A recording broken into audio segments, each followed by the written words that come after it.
শিবেরও আগায় রাজা পায় সমাধান, নতুন মন্দির এক করে সে নির্মাণ।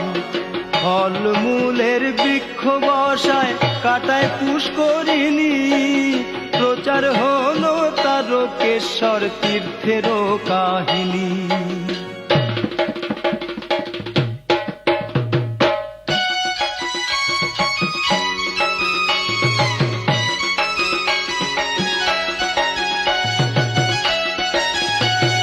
ধন্য তুমি ভারামূল্য কোটি পুণ্য ফলে, ঈশ্বর দর্শন হয় এমন কৃপা মেলে। জয় শিবরাম শিবরাম, বাবা তারকেশ্বরের অপার মহিমা, বেলে পাতায় তুষ্ট শিবের দয়ার যে নেই সীমা। জয় শিবরাম শিবরাম, মৃত্যুকালে কেউ যদি লয় শিব নাম, পাপ তাপ ক্ষয় হয়ে যায় স্বর্গধাম। জয় শিবরাম শিবরাম, তারকনাথের মহিমা হয় না সমাপন, বাবার নামে জয়ধ্বনি করো সর্বজন। জয় শিবরাম শিবরাম, জয় শিবরাম জয়